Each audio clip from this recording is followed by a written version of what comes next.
This is just one picture. Here's the shroud laid out. They call it the STURP trial, Shroud of Turin Research Project. If I refer to that name, that's the 78 trial. So here's some of the high-tech, 78 high-tech spectrometry, infrared, ultraviolet, high magnification, pollen testing, mineral testing, all these different fields. So they do their 5 days of research.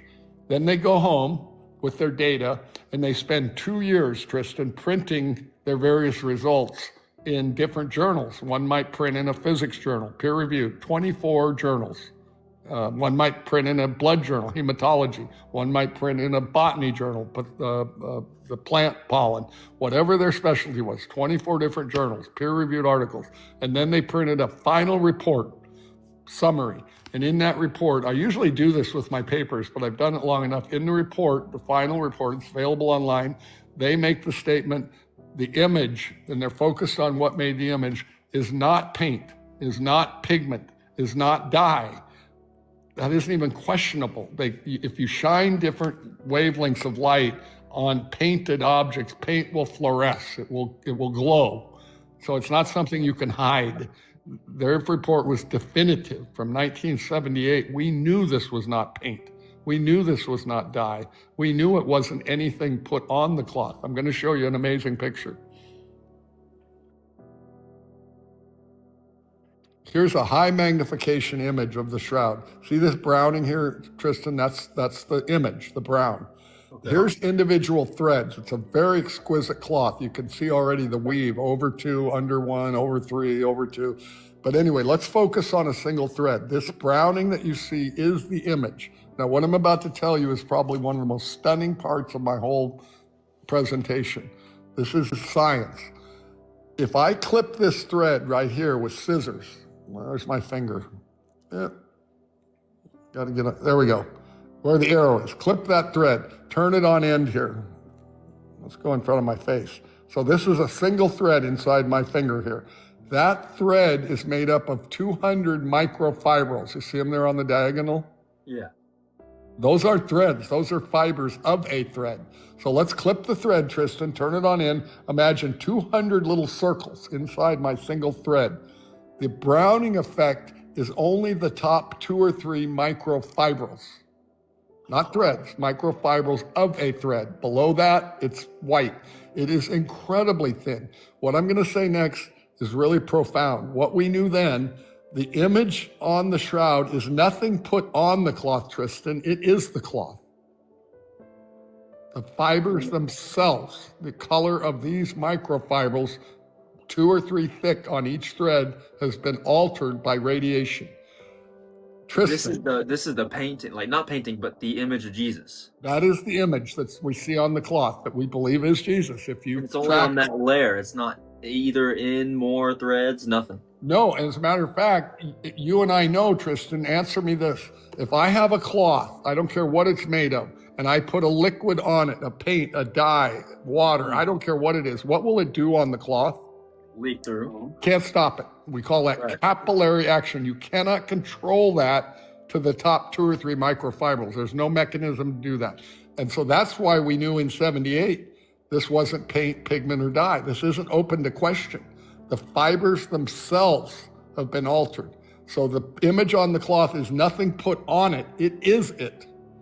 That's why we can fold the cloth 10 million times through history, putting it in boxes, taking it out, rolling it up. If you do that with something on a cloth, something you put on the cloth, you know what'll happen where you fold it eventually?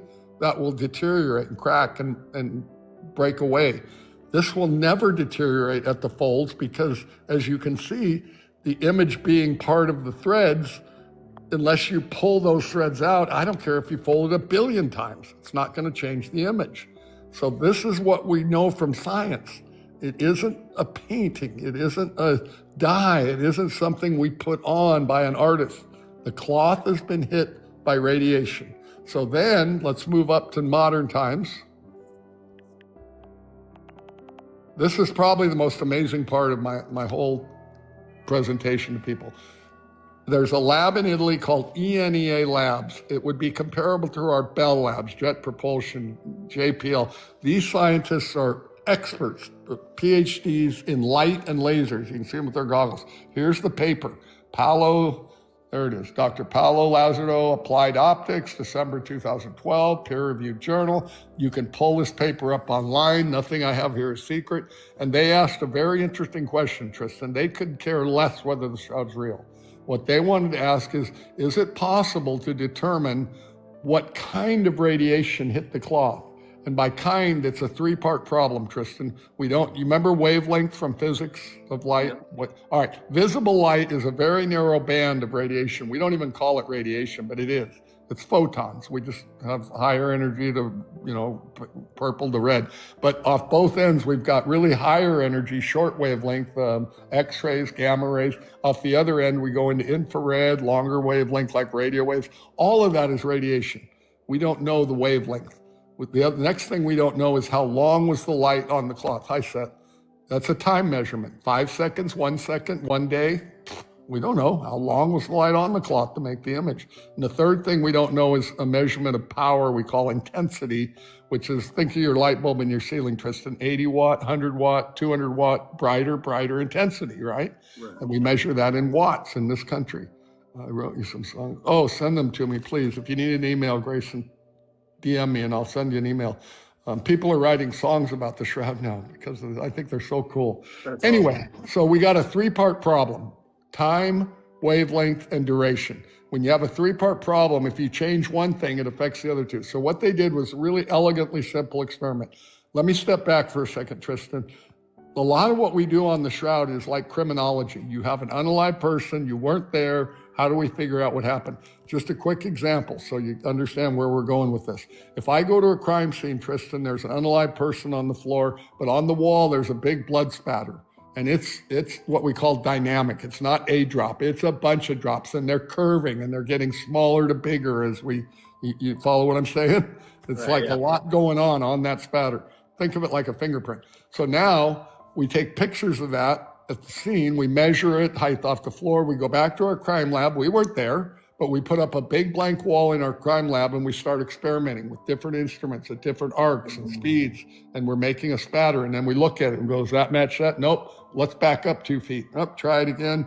Close, but no cigar. Let's try a little faster speed. Now we're getting closer. So they keep doing this till we get closer and closer if we're good at our job, until finally we get a spatter pattern that's very close. It's never going to be drop for drop exact, but it's got the right curve, the right spacing. You see where we're headed?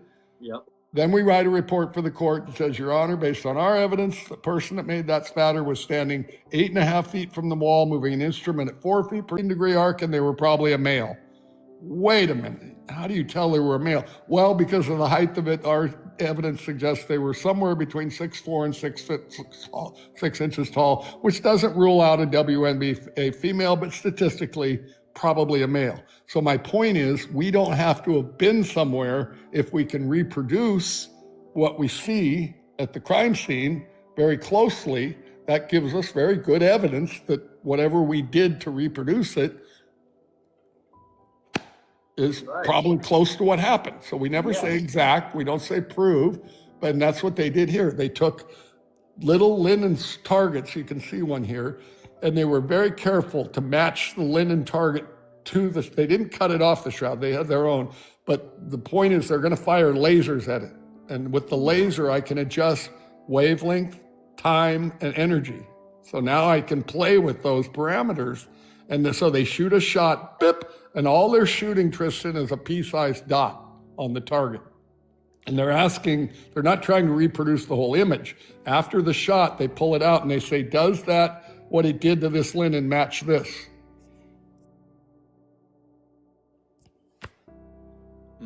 Thickness, hue. If we have too much time, it burns a hole through it. So we back off the time. If we have too much energy, it burns a hole through it. So we're playing, if you change one thing, it changes the other two. It's not an easy problem. So they spent 5 years, let's go back to this. I'm sure it was after hours, it wasn't their primary job, but they wanted to ask, can we try to figure out what did that in terms of the radiation parameters? 5 years of work, they finally dialed it in, they pull the little dot out, and it's incredibly close, thickness, hue, matches, I'll never say perfectly,